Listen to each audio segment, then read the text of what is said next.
Desde que Deus me permitiu servir a igreja, eu tenho colocado que sempre no mês de janeiro eu prego em cima do versículo bíblico mais lido no Brasil. Então eu espero o ano inteiro, existem pesquisas e eu vou mostrar para você como é feita essa pesquisa, e eu pego aquele versículo bíblico e eu me baseio nele para trazer uma mensagem no início do ano, a qual farei hoje aqui para a gente fechar o nosso jejum 2020. Só para você ter uma ideia, eu fiz uma pesquisa anual, no último ano, 2019, foram distribuídos pelos Gideões Internacionais 87 milhões de Bíblias no ano de 2019. Tem um outro aplicativo, que é o aplicativo YouVersion, de uma Bíblia. Quantos tem aplicativo da Bíblia no celular? Levanta aqui. Se você não tem, baixa para converter, tá? O seu celular.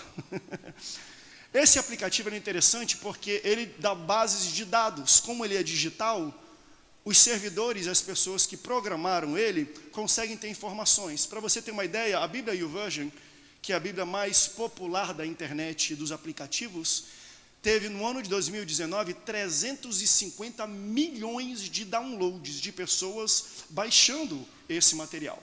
E como eles têm tecnologia, eles conseguem identificar quais são os versículos bíblicos mais lidos em cada região, em cada país. E toda vez que eles fecham esse relatório, eu sou um assinante digital deles, eu recebo um e-mail que eles falando, está aqui o relatório anual para você descobrir quem baixou, onde baixou, e quais são. E a minha curiosidade é, quais são os versículos bíblicos mais lidos por país? Eu quero só compartilhar alguns com vocês, até a gente chegar no do Brasil, que vai ser a base da mensagem de hoje. Jeremias capítulo 29, versículo 11, diz assim: porque eu bem sei os pensamentos que tenho a vosso respeito, diz o Senhor, pensamentos de paz e não de mal, para vos dar o fim que esperais.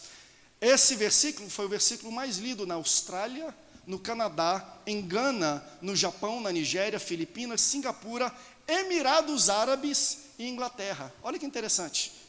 O versículo de Isaías 41, 10, diz assim: não temas, porque eu sou contigo, não te assombres, porque eu sou o teu Deus. Eu te fortaleço e te ajudo, e te sustento com a minha destra da minha justiça. Em outras versões, com a minha direita vitoriosa. Esse é o versículo mais lido nos Estados Unidos, na Espanha, na África do Sul, no Peru, na Holanda, na Itália, na França e no Chile. Consequentemente, por ser um aplicativo muito usado nos Estados Unidos, foi o versículo mais lido no mundo nesta plataforma. E no Brasil, qual foi? Só para aguçar sua curiosidade, não coloca o versículo ainda não. O mesmo versículo, tido como mais lido no Brasil, foi o versículo mais lido na Argentina. Aquilo que o futebol separa, a Bíblia junta. A Bíblia faz milagres, meus irmãos. Não apenas no Brasil e na Argentina, mas olha os países que também têm o mesmo versículo que o Brasil tem como mais lido do ano. Brasil, Argentina, Alemanha e México. Só seleção campeã do mundo.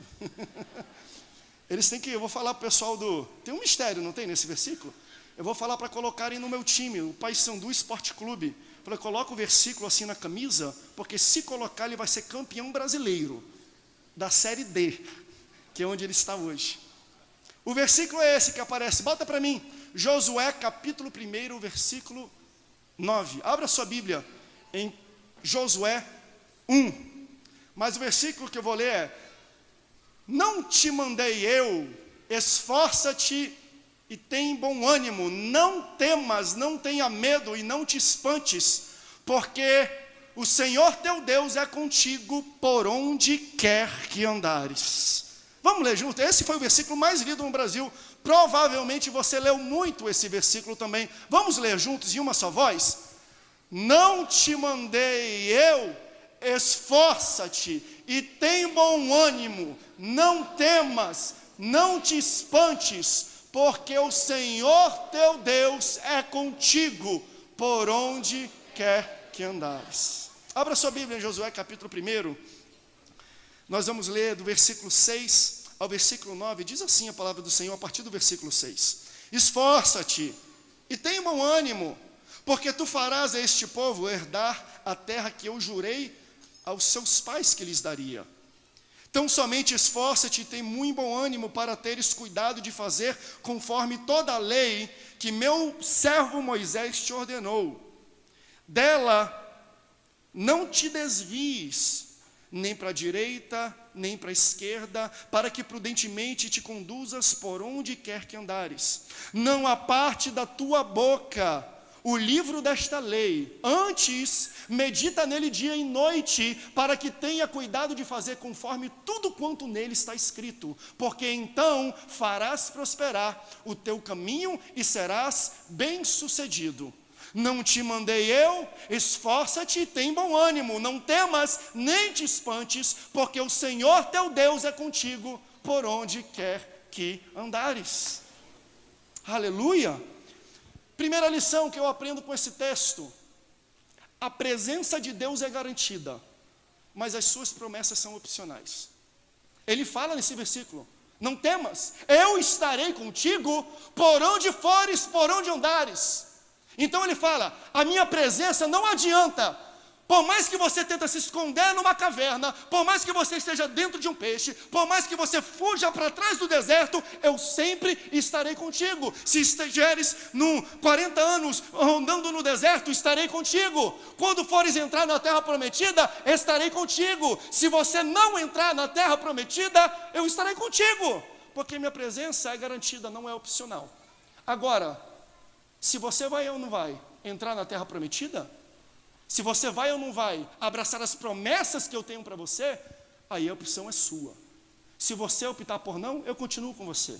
Se você optar por sim, eu também continuarei com você. Ou seja, às vezes, Deus deixa que a magnitude ou o tamanho do milagre da promessa que Ele tem para a nossa vida, já designada, seja medida pelo nosso esforço e pela nossa vontade. Ele fala: eu tenho esse projeto para você, eu estarei contigo por onde tu andares, mas se você vai ou não vai abraçar essa promessa, é contigo.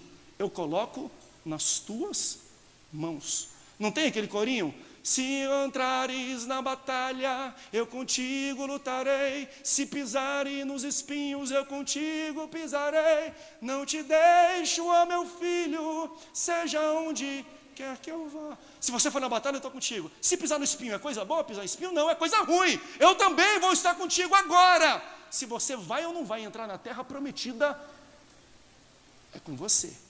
Eu vejo isso muito presente no livro de 2 Reis, quando uma mulher chama o profeta Eliseu e fala: profeta, o meu esposo morreu. Ele era crente da igreja, era profeta também. Agora os credores estão aqui na minha casa, batendo na porta, porque querem levar os meus filhos cativos. Ou seja, o esposo dela tinha morrido. Ela não tinha mais como ter dinheiro para pagar as contas. Começou a se endividar. Os credores foram cobrar a dívida. Naquela cultura, cobrança de dívida poderia ser feita assim: ó, já que você não tem, eu vou pegar os seus filhos e os seus netos, e eles vão trabalhar como escravos meus, como servos meus, até eles pagarem tudo que você me deve.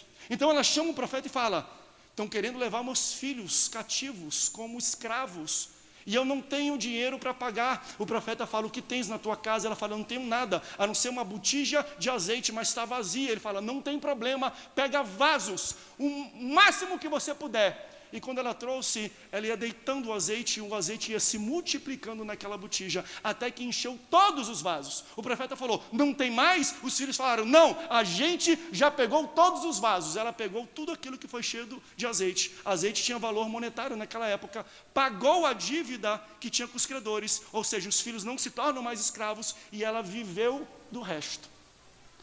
Primeira lição que eu tenho dessa passagem é: o que separa os nossos filhos e os nossos netos? O que separou os filhos e netos dessa mulher de serem levados como cativos e presos por aqueles homens foi o azeite. Azeite na Bíblia significa a presença de Deus. Azeite na Bíblia significa intervenção de Deus, significa movimentação de Deus, significa novidade de Deus, significa romper de Deus, significa a unção e intervenção sobrenatural. Ou seja, não é diferente nos tempos de hoje. A única coisa que segura esse mundo de pegar os nossos filhos e netos cativos e levá-los para pornografia, para bebida, para prostituição, para tudo que não presta, continua sendo a mesma receita. É o azeite, é a intervenção de Deus, é a promessa de Deus, é a unção de Deus dentro da casa. É a única coisa que vai segurar os seus filhos e os seus netos. Mas aqui vai a aplicação. Ela falou assim: traga o máximo de vasos que você tem. E ela foi trazendo. A Bíblia fala que enquanto ela deitava o azeite, a botija, enquanto tinham vasos disponíveis, ela derramava e o azeite continuava a fluir. Quando os vasos terminaram, ele perguntou: não tem mais nenhum vaso? E ele falou: não. Então o azeite cessou. Não existe, da parte de Deus, não existe limitação de azeite, de presença, de óleo, de intervenção na nossa vida. Às vezes a gente reclama: por que Deus não está agindo? Por que Deus não está fazendo? Por que Ele não está entrando na minha casa? Eu aprendo com esse texto que para Deus o azeite sempre vai existir. Para a gente ele sempre estará jorrando. A pergunta é, não é se tem azeite, é: será que existe vaso disponível para que o azeite seja deitado? Essa é a pergunta que está sendo feita aqui. Quando você for perguntar: mas Senhor, por que tu não entra na minha casa? Tu não age na vida da minha família? Ele está falando: querida, eu estou derramando o meu azeite, eu estou derramando do meu espírito, eu estou derramando do meu milagre, da minha provisão, só que você não está vazia ou disponível para que eu possa derramar dentro de você. Você quer cura? Coloque para Deus algo que Ele possa derramar cura.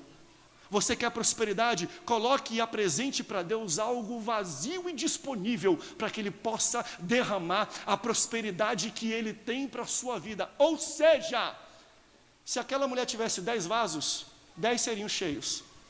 Se ela tivesse 30 vasos, 30 seriam cheios. Se ela tivesse 100 vasos, todos os 100 seriam cheios. O que Deus está falando é: um milagre deixa comigo, mas o tamanho do milagre, a magnitude do que eu vou fazer na sua vida, quem vai definir é você. É você. Quantos aqui querem um milagre sobrenatural de Deus? A única coisa que você precisa é se colocar vazio e disponível diante do teu Deus, para que Ele possa derramar o Espírito dEle. E jejum é exatamente isso. Jejum é quando a gente fica durante 21 dias mortificando o nosso desejo, a nossa carne, nos esvaziando. Literalmente a gente se esvazia. Olha para a gente. Se você olhar aqui, lá em casa, o jejum surtiu o efeito de milagre no terceiro dia. Porque no terceiro dia eu ouvi lá de dentro da minha mulher gritando no guarda-roupa: meu Deus, esse vestido que não cabia há anos já está cabendo, que milagre! Sabe por que a gente se esvazia? Literalmente, fisicamente. A gente se esvazia para o mundo, a gente mortifica desejo e carne e fala: Senhor, eu estou vazio e disponível diante de Ti. Agora derrama a Tua unção, derrama o Teu prover, derrama o Teu óleo, derrama a Tua intervenção e o Teu romper na minha vida. Isso é jejum. É quando a gente se coloca. O tamanho do que Deus vai fazer na sua vida, às vezes quem determina é você. Mas Ele fala, como Ele falou: então, Josué, esforça-te. Não tenha medo, tenha bom ânimo. Só que isso é difícil. Como é que pode? Senhor, eu estou enfrentando outro exército na terra deles, embora seja a nossa terra, eles já moram aí há muito tempo, eles conhecem, eles são gigantes, são maiores que nós, são mais bem preparados que nós, têm mais armamento que todos nós não temos estratégias, o nosso povo não é guerreiro, o nosso povo não é militar. Como é que tu queres que eu não sinta medo? Só que Deus, o Senhor fala, deixa claro aqui nesse texto para mim: o problema não é sentir medo. Ele fala: não deixe o medo ter você. Ter medo não é problema. O problema é quando o medo te tem, quando você é possuído e controlado pelo seu medo. Na Bíblia a gente vê inúmeras pessoas que passam por situações assim. E é bom a gente ler esse texto que nós lemos, o texto mais lido no Brasil no ano de 2019. E para mim faz muito sentido. A gente está vivendo uma época de crise, uma época complicada. E aí o que você quer ouvir? Esforça-te, tenha bom ânimo, eu estou contigo. É o tipo de palavra que nós vamos buscar e aplicar na nossa vida. É isso que nós fazemos aqui na igreja. Principalmente na Assembleia de Deus, como uma igreja pentecostal, eu como pastor e prego também, eu gosto de pegar situações da Bíblia e aplicar na nossa vida do dia a dia. É assim que nós lemos, eu gosto de pregar assim: eu leio, explico e aplico. Só que é interessante que pregadores, ou até eu e você, e não é errado fazer isso, Mas às vezes a gente pode cair em um erro. Por quê? Porque nós pegamos situações da Bíblia e aplicamos dentro, desculpe a palavra, mas da pequenez dos nossos problemas. Por quê? Porque a gente pega aqui, a gente prega assim, porque Davi enfrentou Golias, e Davi derrubou Golias, e assim como Davi derrubou Golias, você também pode derrubar a nota e entrar no vestibular. Você também pode derrubar esse gigante e perder 15 quilos. Então a gente pega um gigante assassino, matador, que espanta todo um povo, e a gente reduz ele a 15 quilos de gordura. A gente reduz ele a um desafio de passar no vestibular, a um desafio de tirar a carteira de motorista. É errado isso, pastor? Não, não é errado, é normal, é natural a gente fazer esse tipo de comparação, porque a gente se aproxima um pouco de tudo isso. Eu lembro um irmão que falou, pastor, ore por mim. Por quê? Porque eu vou negociar uma casa, renegociar que eu não estou conseguindo pagar. Eu estou indo com o proprietário da empresa, do prédio onde nós estamos, para renegociar a dívida, e eu me sinto como Moisés indo até Faraó no Egito, pedindo para libertar o povo. Eu falei, rapaz, tua fé é muito grande, rapaz. Quer dizer que para renegociar uma parcela de aluguel, você se sente como Moisés indo até Faraó no Egito, pedindo para libertar milhões e milhões de pessoas. Pastor, eu toca aqui que eu vou orar por você agora. Glória a Deus, gostei do tamanho da tua fé. Nós fazemos isso. Vocês não fazem isso, jovens? Tem muito isso. O jovem ora assim, Senhor, eu vou pedir hoje ela em namoro, Senhor. Por isso me ajuda, assim como tu fez com Josué, a entrar na terra prometida, Senhor. Na terra que mana leite e mel, Senhor. Não é assim que a gente ora? A gente reduz toda essa luta, todo esse conflito a, Senhor, eu preciso pedir ela em namoro. Olha como a gente diminui o tamanho do desafio. E não é errado, não. Conselho para os jovens e adolescentes. Você quer entrar na terra prometida? Vai na sogra. Ganha ela. Se você ganhar ela, nem precisa falar com o sogro. Dá uma flor, dá um chocolate e fala, minha sogra, me ajude lá no meio de campo. E ela chega aqui, ó, o pastor Bispo está rindo, porque provavelmente ele fez isso há 65 anos atrás. Ele ganhou primeiro a sogra dele, ele conquistou a terra prometida dessa maneira. Mas, percebeu? A gente faz isso. Quando chega um boleto na minha casa, eu pego o boleto e falo, seu incircunciso filisteu. A gente que é crente, nasce na igreja, a gente tem uma tendência a pegar histórias bíblicas e transferir para as nossas lutas diárias. Mas isso, às vezes, nos faz esquecer da magnitude do trabalhar e da ação da mão de Deus nos textos e histórias que nós estamos lendo. Josué é um jovem, ele acaba de suceder o maior líder do povo de Israel na história. Ele está inseguro e eles morrem todos no deserto porque não tinham coragem ou visão ou estratégia para entrar na terra prometida. E agora recai sobre os ombros de um jovem entrar num local onde tem gigantes, onde estão bem armados, onde eles são fortes, estão cheios de estratégias. Só que quando Deus fala isso para Josué, Ele coloca no coração de Josué, e essa é a mensagem que eu quero colocar no seu coração. Ele fala o seguinte, Josué, não temas. Josué, não desanime, eu sou contigo. Se você parar para perceber, o que ele estava falando aqui, é que o maior inimigo que você tem, Josué, não são os amorreus, não são os heteus, não são quem já está lá dentro. O maior inimigo que você enfrenta nesse momento é o seu próprio medo. Não, se você parar e pensar em todos os problemas, em todas as dificuldades que você já enfrentou na sua vida, você vai perceber que o que mais te afastou de abraçar uma promessa de Deus, de chegar a um local onde Deus preparou que você chegasse, não foram os gigantes que se levantaram, foi o seu próprio medo. Assim foi com o próprio Davi. Davi, ele era muito bom em derrubar gigante, desde que o gigante estivesse na frente dele. Foram os gigantes que estavam dentro de Davi que o derrubaram. Então Deus está falando aqui, ó, para um pouquinho, porque você está vendo os seus problemas, você está vendo a terra prometida numa ótica diferente. O que faz você não abraçar as minhas promessas e os meus projetos na sua vida não é aquela pessoa que se levanta com você, não é aquela circunstância que você acha que é improvável, que está vindo contra o seu sonho, é aquilo que você deixa crescer e falar alto dentro do seu coração. É por isso que no capítulo 1, do versículo 6 ao 9, Deus fala para Josué, em 3 versículos, ele fala 3 vezes: não temas e não tenha medo, seja corajoso. Não temas, não tenha medo, seja corajoso. Não temas, não tenha medo, seja corajoso. E ele fala para mim e para você: você está iniciando um novo ano, novos projetos, novos desafios. Não tema, não tenha medo, seja corajoso. Não tema, não tenha medo, seja corajosa, diz o Senhor Jesus para a sua igreja em São José dos Campos. Para olhar os problemas da maneira correta. Não deixa o medo te consumir, não deixa o medo te abraçar. Esforça-te, tem bom ânimo. Deus me trouxe aqui para trazer essa mensagem para você. Todo um povo não entrou na terra prometida, não foi por causa dos gigantes que estavam lá. Até porque Josué, quando ele foi à frente do exército de Israel e do povo de Israel, já aqui, ele sabia muito bem o que esperava ele.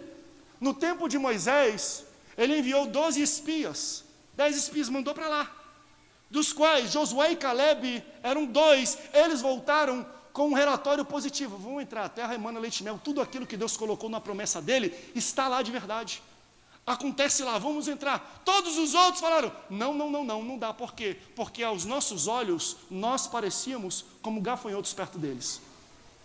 Olha como eles falaram: aos nossos olhos, não era aos olhos deles. O medo, o desânimo fez com que toda uma geração morresse no deserto. E Deus teve que levantar outra geração. Os filhos e os netos daqueles que estavam com medo tiveram que ser levantados e injetados dentro deles coragem, poder, autoridade e unção da parte de Deus, para que eles pudessem conquistar tudo aquilo que Deus já havia preparado para cada um deles. E muita gente está nesse meandro que está Josué nesse momento, porque eles já haviam saído de Egito aqui, mas não entraram ainda na terra prometida.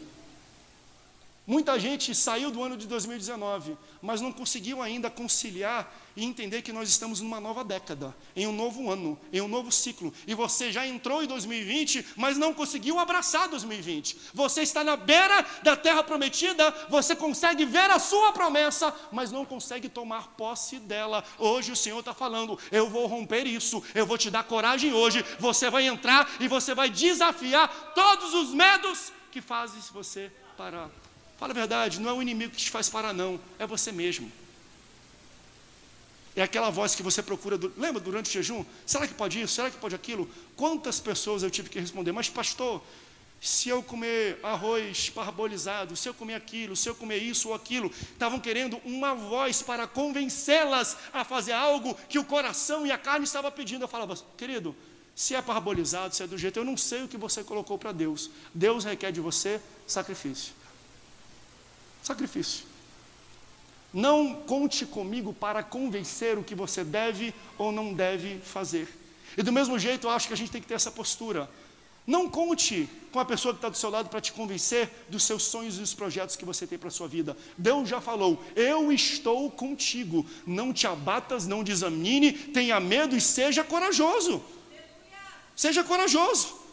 Olha aqui, Números capítulo 13, versículo 31 e 32. Porém, os homens que com eles subiram disseram: não poderemos subir contra aquele povo, porque o povo é muito forte e muito maior que nós. E informaram a terra que tinham espiado, dizendo aos filhos de Israel: a terra pela qual passamos a espiá-la é terra que consome os seus moradores. E todo o povo que vimos nela são homens de grande estatura. Também vimos ali gigantes, filhos de Anak, descendentes dos gigantes. E éramos aos nossos olhos como gafanhotos. Eles não estavam errados. De fato, aquele povo era gigante. De fato, aquele povo era maior. Mas eles erraram em uma coisa, em um detalhe. Eles falam: nós somos menores e nós não conseguimos enfrentá-los sozinhos. Eu vou repetir: Nós somos menores, mas nós não conseguimos enfrentá-los sozinhos. Sozinhos, esse era o grande problema. Deus havia dado uma promessa e falado: Josué, eu estou contigo. Eles não estavam sozinhos. O Todo-Poderoso, o Deus da guerra, o Deus que vai na frente, ele estava com aquele povo. Eles não entenderam. Entenda, não é a força que tem em você, mas é o Deus que tem dentro de você, que consegue fazer você romper as barreiras e abraçar as promessas que ele tem na sua vida. Deus está contigo, não desanima, não para, não esmoreça, seja corajoso. Salmo 43, Deus é o nosso refúgio, Ele é a nossa fortaleza, socorro bem presente na angústia. Portanto, não temeremos, ainda que a terra se mude, e ainda que os montes se transportem para o meio dos mares, ainda que as águas se perturbem, ainda que os montes se abalem pela sua braveza. Há um rio cujas águas alegram a cidade de Deus, o santuário do Altíssimo. Deus está no meio dela, não será abalada. Deus ajudará já ao romper da manhã. Os gentios esbravecem, os reinos se moveram. Ele levantou a sua voz e a terra derreteu. O Senhor dos exércitos está conosco, o Deus de Jacó é o nosso refúgio. Vinde e contemplai as obras do Senhor. Que desolações tem feito na terra! Ele faz cessar a guerra até o fim da terra. Quebra o arco, corta a lança, queima os carros no fogo. Aquietai-vos e sabeis que eu sou Deus. Serei exaltado entre os gentios, serei exaltado sobre a terra. O Senhor dos exércitos está conosco. O Deus de Jacó é o nosso refúgio. Aleluias. Qual o tamanho do teu problema? Olha o tamanho do teu Deus, irmão. É grande o teu problema, mas o teu Deus está falando. Deus, Senhor dos exércitos, está conosco. O Deus de Jacó é o nosso refúgio. E a grande pergunta e questionamento que aqui eu coloco para você, que é para mim o grande questionamento, o dilema que eles viveram é: qual é a situação da sua vida que você se convenceu a sair, que Deus está tentando te convencer a você entrar? Porque isso aqui é guerra de convencimento. Convencimento é como a gente vê naquela ilustração, que você pensa algo, aí vem um diabinho e fala: vai, faz, vai, não sei o quê. Aí vem um anjinho e fala: não vai não, que está dando errado, não sei o quê. Essa é a guerra. Não é na tua frente não, é dentro de você. O que te faz parar é o convencimento, é o que você fala para si próprio, para não fazer. Assim como você consegue se convencer a entrar em situações, você tem o mesmo poder para se convencer de sair de situações. E muitas vezes Deus está tentando colocar a gente em situações, e Ele não vai colocar a gente só em situação tranquila não, em situação calma não, em situação onde dá tudo certo não. Ele te coloca no meio porque Ele fala: tu vai lutar aqui, mas eu serei conosco. Porque com maior a promessa, maior será o desafio, maior será os oponentes, maior será a briga, maior será a luta, mas eu estou contigo. E a pergunta é, e você sabe muito bem, cada um de nós temos isso dentro do coração: o que Deus está tentando te colocar, que você nesse momento está se convencendo para sair? Em que área da sua vida?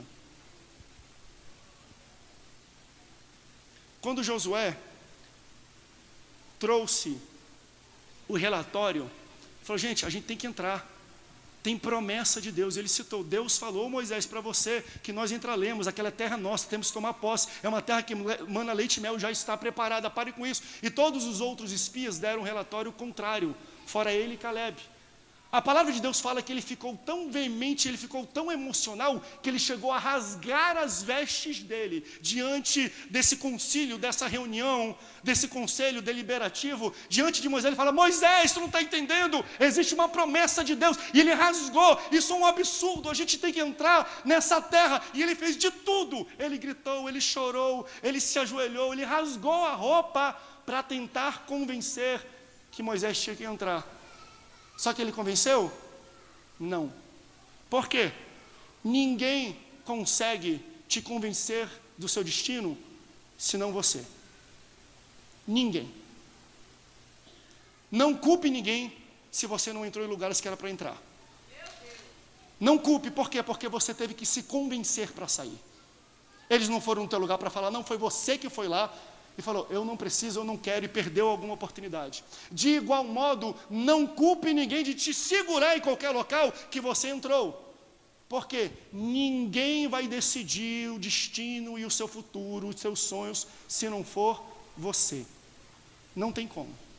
É uma guerra de convencimento. Não espere que eu pregue aqui para te convencer e você vai sair. O pastor falou, eu estou cheio no coração, estou cheio, agora vou fazer aquela decisão que eu estava com medo porque o pastor me convenceu. Eu não convenci ninguém. Você tem que se convencer do seu sonho. Você que tem que decidir o que Deus colocou diante de você. Mas as circunstâncias são contrárias, pastor. Mas Deus fala, eu sou contigo. O que você acha que é maior? As circunstâncias contrárias ou um Deus que fala, eu sou contigo? Se Deus é por nós, quem será contra nós? E Deus dá a dica aqui. O que eu acho fantástico dessa passagem, já vou para o meu final, que é contrário de Moisés, porque Deus falou, Moisés, tem promessa, vai lá e toma posse, vai lá e toma conta, eu estarei contigo. E ele falou que estaria com ele. Com Josué, Deus foi além. Por quê? Deus não apenas disse o que iria fazer com ele, Deus também deixou claro como faria com ele. Deus deu um tutorial. Olha, se você quer entrar nesse local, conquistar a terra, que eu já havia falado para Moisés que era de vocês, que você entendeu quando você falou para ele que era para entrar. Se você quiser, você precisa fazer assim, assim e assim. Bota para mim o versículo 8, por favor. Olha o que ele fala, e aqui é Deus falando com ele. Josué, eu não apenas vou falar para você o que eu vou fazer, mas como você tem que fazer para você conquistar aquilo que eu botei. E ele fala assim, ó, não se aparte da tua boca o livro desta lei. Antes medita nele dia e noite, para que tenhas cuidado de fazer conforme tudo quanto nele está escrito.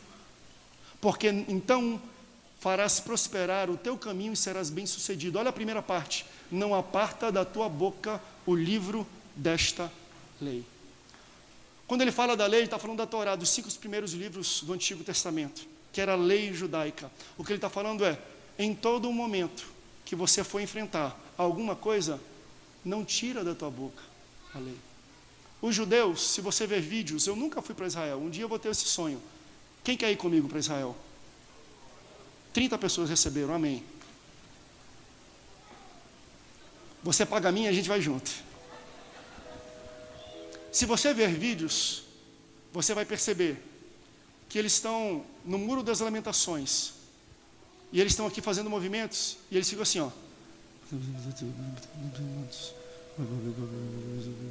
Eu falei uma vez com o pastor Felipe, com meu pai, pessoas que passaram por lá, falaram, olha, os judeus ortodoxos, é interessante, eles estão num local do nada, e parece que eles são um pouco malucos, porque eles começam a falar sozinhos.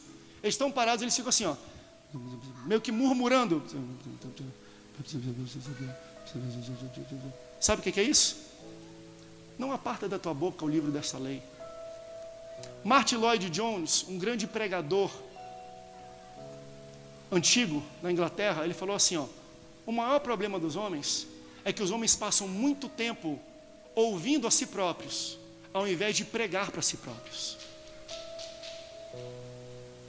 A gente passa muito tempo ouvindo a nossa carne, a nossa fome, o nosso desejo, a nossa intuição, o nosso achismo. Ele falou assim, esse que é o grande problema, porque vocês se escutam muito, está na hora de vocês começarem a pregar para si próprios. Sabe como o medo vem? O medo vem assim, quando a gente começa a ouvir os nossos sentimentos e sentidos.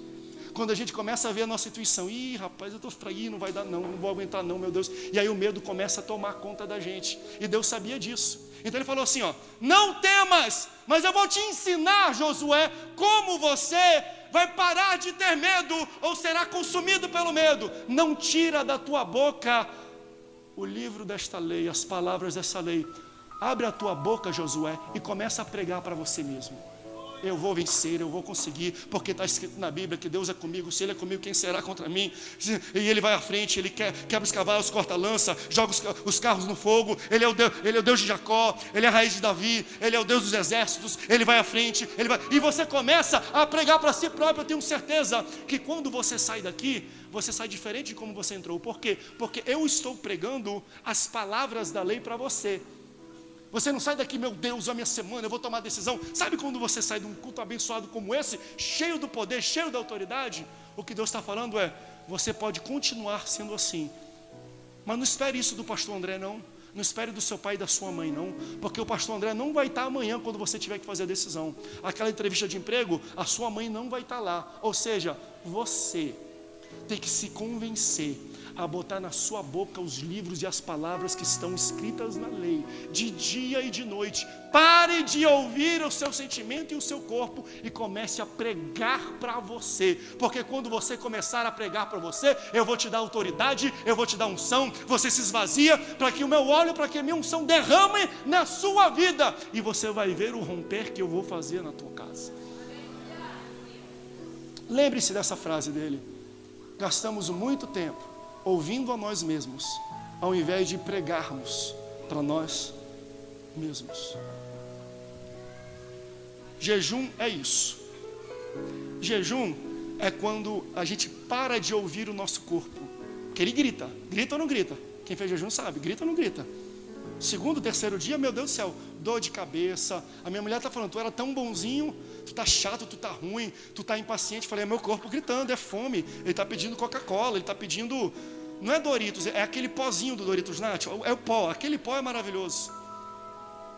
Ele está pedindo isso, mas eu não vou deixar o meu corpo falar mais alto. Eu vou pregar para o meu corpo, eu vou falar, fica calado, fica quieto, porque eu estou me sacrificando para o meu Deus, eu estou me esvaziando e eu vou tomar rédeas da minha vida. Você não diz para mim o que eu tenho que comer, quando eu tenho que comer, é eu que digo para você o que você precisa fazer. Jejum é um exercício, é uma malhação, é uma academia para você se tornar corajoso, porque se você venceu 21 dias sacrificando o alimento físico, pode ter certeza que Deus colocou autoridade para você se convencer de situações quando elas se aproximam e aparecem na sua frente.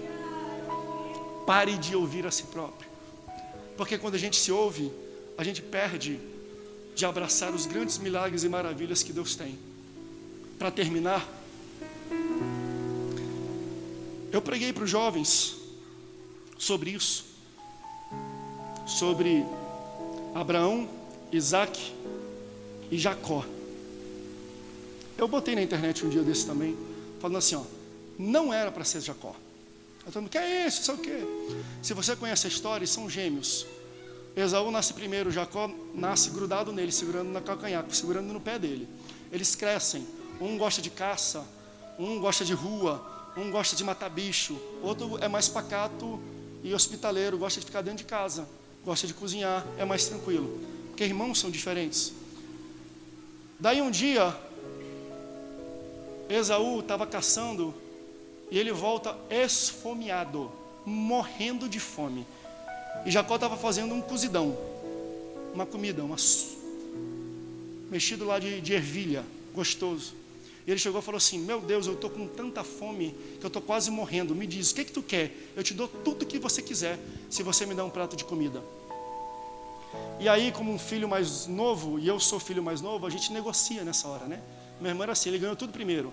Dirigia primeiro, celular primeiro, tênis melhor primeiro, tudo era para ele. Aí eu falei, bem, já que ele precisa de mim pela primeira vez na vida, eu vou começar a negociar com ele, eu vou de cima para baixo. Falei, deixa eu dirigir o teu carro durante uma semana. Ele, não. Deixa eu usar aquele teu tênis durante 2 meses. Não. E a gente, né, olha o pulo, do carro para o tênis, né? Mas a gente tenta, né? A gente joga, vamos no mais valioso. E a gente tenta, eu joguei o mais valioso. Me dá isso, me dá isso. Não. Até que, tipo assim, eu conseguia, deixa eu usar o teu relógio hoje à noite. Já era um ganho. Mas eu negociava com ele. Jacó fez isso. Meu irmão mais novo, está me dando tudo? Ele falou assim, ó, ok, você quer ser sopa? Me vende a tua primogenitura. Primogenitura para a gente, talvez não tenha tanto valor. Naquela cultura, era uma das coisas mais valiosas que uma família tinha. Primogenitura naquela época, primeiro, tinha um fator financeiro. O primogênito de uma família, o primeiro a nascer, quando o pai morresse, a herança era dividida. E o primogênito teria o dobro dos irmãos. Então existe benefício financeiro na primogenitura. 2, se o pai morre, o mais velho se torna o patriarca, o manda-chuva. Então, como eram culturas tribais, o mais velho tinha o posicionamento do pai. Ele que julgava as causas, dizia quem estava certo, quem estava errado, quem ficava com quem ficava com aquilo. Então existia um benefício de poder financeiro e de poder. Existia um terceiro benefício, que era um benefício que eu chamo de misterioso. Por quê? Porque Deus abençoava o primogênito. Ponto. Por que ele abençoava? Porque ele abençoava. Ele criou e falou assim: eu vou abençoar os primogênitos das casas. Ponto. Então o primogênito tinha um benefício espiritual de Deus. Fora outras coisas. Esses são 3 que eu pontuei para você. Então entenda, quando Jacó fala, me vende a tua primogenitura, ele está falando assim, ó, me vende o teu dinheiro, me vende o teu poder e me vende a tua bênção. Qual foi a resposta de Esaú? De que vai me valer essa primogenitura agora? Meu pai está vivo e eu estou morrendo de fome. Deixa eu comer. Ele se convenceu. Ele falou, de que me vale essa primogenitura agora? Eu quero. Meu pai está vivo, não vou ter nada, eu quero isso. Ele se convenceu a fazer isso. Assim como ele teve poder de se convencer, ele teria poder de se desconvencer. E ele aceitou. Aí você deve estar falando assim, que maluquice. Se fosse eu ia falar, irmão, para. Eu preguei isso aqui uma vez, eu te chamei até como exemplo aqui. Se eu estivesse lá, eu falava, ô Esaú, tu sabe o que isso significa? Porque Deus, quando se apresenta para Moisés, fala, Moisés, tu não sabe quem eu sou, mas eu sou o Deus de Abraão, de Isaac e de... Quando Deus se apresentou para Moisés, ele usou o nome de Jacó. Eu falo, deixa eu falar uma coisa para você. Sabe que tu está trocando por um prato de comida, pelo desejo, porque a tua carne está falando mais alto? Tu está trocando Deus, Criador do céu e da terra, o Todo-Poderoso, usar o teu nome para se identificar. Já pensou que coisa grandiosa? Ele, quando vai se apresentar para as pessoas, ele vai usar o teu nome, Esaú. Tá maluco em trocar isso? Esaú, lá no livro tem um cara chamado Mateus, lá no Novo Testamento eu ia falar isso para ele. E ele começa assim, Evangelho do nosso Senhor Jesus Cristo, que nação de Abraão, e começa a falar a genealogia que deu em Jesus. Abraão, Isaac de... Rapaz, vamos escrever um livro com a maior história, a história mais bonita do mundo, sobre o homem mais impressionante do mundo. E sabe quem vai estar lá no início? O teu nome, Esaú. Então era para ser, eu sou o Deus de Abraão, de Isaac e de Esaú. Por que não é Esaú? Porque ele trocou a primogenitura, a bênção de Deus, porque ele se convenceu pelo corpo que pregava mais alto. Aí você pergunta, esse cara é maluco, né? Não. Por quê? Porque eu e você já fizemos isso. Cada um de nós. Aqui, não sei você, mas aqui existem filhos resultados de famílias despedaçadas, porque o pai resolveu trocar balé da filha, formatura do filho, por causa de uma noite com uma mulher que ele nem sabe onde ela mora mais. Prato de lentilha. Existem crianças aqui que não viram o pai enquanto cresceram, porque o pai trocou a presença física dele na família por uma garrafa de cachaça. Prato de lentilha.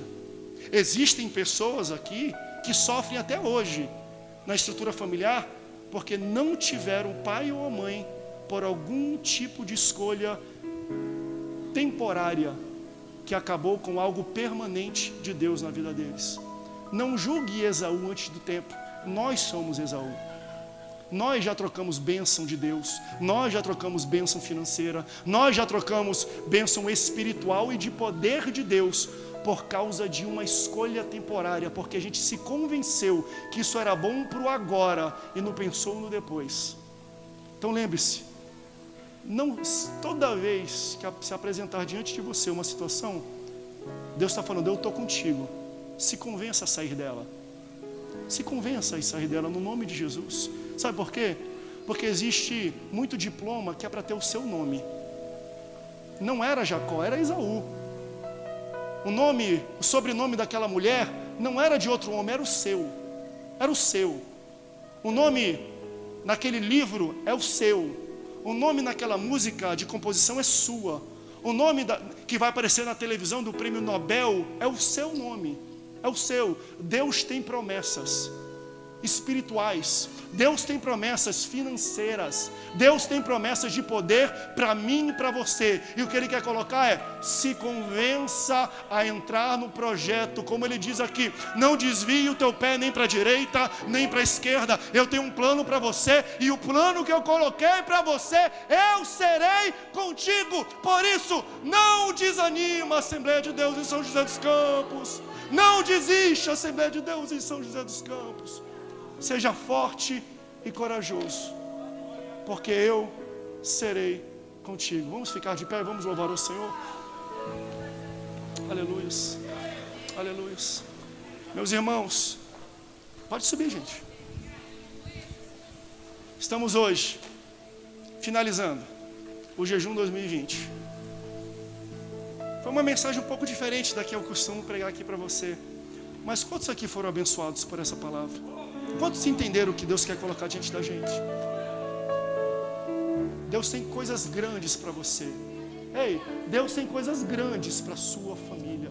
Deus tinha coisas grandes para Moisés, para o povo dele. Só que eles se convenceram a não entrar. E Deus está falando: não caiam no mesmo erro.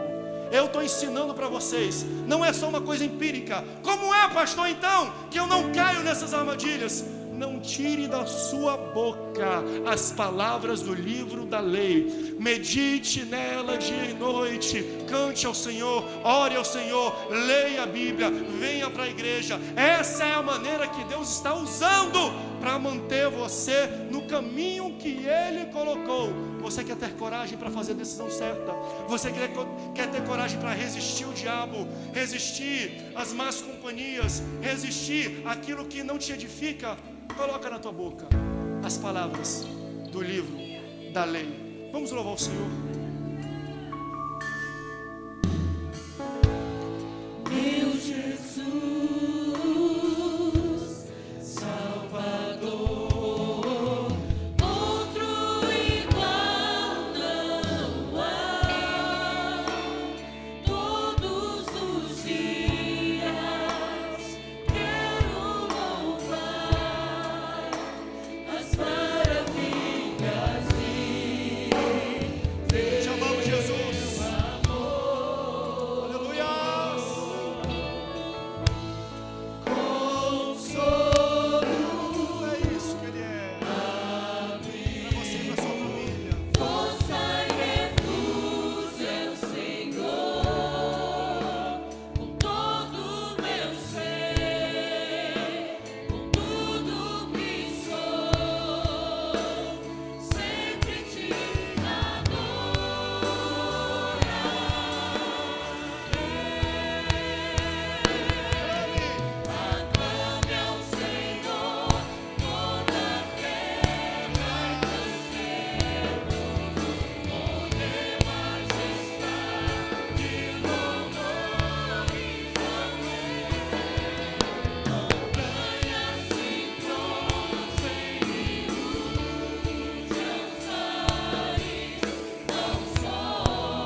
Feche o seu olho.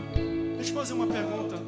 Existe alguém que está aqui em nosso meio, talvez foi convidado, estava afastado dos caminhos do Senhor, ou quer fazer uma decisão hoje? Não sou eu. É você que tem que se decidir, se convencer a aceitar Jesus como seu Salvador, até Ele dentro de você, instruindo os seus passos. Se alguém aqui quer fazer uma decisão que vai mudar a vida, é uma decisão que vai mudar a sua vida, Se você quer aceitar o Senhor ou quer retornar aos caminhos do Senhor, ninguém está te olhando. Eu não vou te chamar aqui para frente. Eu só quero te conhecer, saber que você está aqui no nosso ambiente. Eu vou pedir que você levante a sua mão onde você estiver. Se você está afastado dos caminhos do Senhor e se você está retornando hoje aqui, uma pessoa aqui, 2 pessoas, mais alguém, mais uma pessoa ali atrás, 3 pessoas, mais alguém. Temos ali 4, 5 pessoas, 6 pessoas ali, mais alguém, 7 pessoas ali, mais alguém, 8 ali, mais alguém, Senhor. Você tem que se convencer. É o Espírito Santo que está falando contigo, não é o pastor, não é emocionalismo, é você que tem que falar. Eu quero servir esse Jesus, eu quero viver isso que o pastor está pregando, eu quero ter alegria, mesmo no meio da luta eu quero saber que tem alguém comigo. Deixa eu falar para você, pode até faltar ombro amigo na terra, nunca vai faltar ombro amigo no céu para você. Quando você aceita, Jesus te abraça, Ele não te larga, Ele vai contigo aonde você vai. Eu contei 9 pessoas, tem mais alguém aqui? Mais alguém? Não? Amém. Ainda de pé, para a gente terminar, eu quero chamar rapidamente aqui o pastor Israel Viano e sua esposa. Eu peço que subam aqui, não sei se a família está aqui. Eu quero que ele faça essa oração para terminarmos. E eu vou pedir 2 coisas. Eu vou pedir que ele ore, pastor Israel Viana. Ore por Minas Gerais. Eu recebi agora, tem aí o vídeo? Coloca sem áudio, só o vídeo. Um pastor amigo nosso, filiado à nossa convenção, pastor em Manhuaçu, Minas Gerais. Ele mandou um vídeo hoje falando: pastor, ore por nós. Olha o que está acontecendo lá em Minas Gerais, na cidade dele. A igreja foi totalmente submersa pelas águas. Nós faremos aqui ainda, vamos entender o tamanho do estrago depois que baixar. Nós ajudaremos a reconstruir aquilo que as águas desceram e baixaram aqui. Mas ele fez uma imagem e falou: pastor, olha aí, mostra aí, olha aí. Do outro lado, é o que está acontecendo com muitos irmãos nossos lá em Minas Gerais. Orem por eles. Vamos orar também pela Glória, uma irmã nossa que está suspeita de câncer aqui. Vamos fazer essa oração. E também vamos orar em gratidão a Deus pela Ana, que faz aniversário. Não é isso? Deus te abençoe, tá, Ana? Nós vamos fazer essa oração. O Adérito e a Rose, 18 anos de casado. Meu Deus, é muita unção, é muita... Vamos orar também por vocês, tá bom? Quem vai orar é o pastor Israel Viana. Por que eu chamei ele para fazer essa oração e depois impetrar a bênção apostólica para todos nós, terminando o nosso jejum 2020? O pastor Israel, durante muito tempo, pastoreou inúmeras igrejas nossas aqui do campo. Nos últimos 6 meses, eu acho, esteve com a gente aqui no Centro de Convenções, servindo ao Senhor. Antes daqui, pastoreava no Jardim Aeroporto, uma igreja muito bonita, muito frondosa. Mas aprove a Deus colocar ele num novo desafio. A partir do domingo que vem, ele já não estará com a gente sentado aqui, porque estará pastoreando a igreja do Alto da Ponte, onde atualmente é o pastor Cícero. O pastor Cícero estará indo nessa quarta-feira, se despede daquela linda igreja, e ele estará assumindo a igreja no Novo Horizonte. Então nós queremos também, vamos orar depois por ele, mas eu quero que ele ore hoje, porque já conversei com ele, Deus já está instruindo, e de certa forma é a nossa despedida dele, como também um pastor aqui conosco no Centro de Convenções, para enfrentar esse novo desafio numa igreja abençoada, que é a igreja lá do Alto da Ponte. Pastor Israel.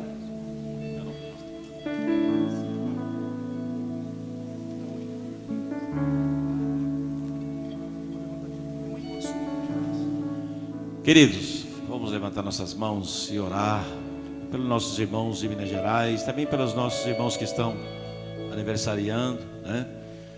Senhor nosso Deus, nosso Pai, somos gratos a Ti, ó Deus, pela oportunidade maravilhosa, Senhor, que o Senhor nos concede estarmos na Tua presença, Senhor, pela palavra ministrada nesta noite, que falou no profundo dos nossos corações, Senhor. Queremos agradecer também, Jesus querido, Pai, que por todos os irmãos que vieram, aqueles que aceitaram a Ti como Salvador, uma alegria no céu, uma alegria nos nossos corações também, Senhor. Pai, mas queremos pedir em especial, Senhor, pelos nossos irmãos em Minas Gerais, Senhor, em Belo Horizonte, Pai querido, todas as cidades que estão assoladas pela chuva, pelas enchentes, Senhor, pelos nossos irmãos que estão, Pai, passando privações devido, Pai, à chuva, Senhor, constante. Estenda as Tuas mãos, Pai, abençoando nossos irmãos.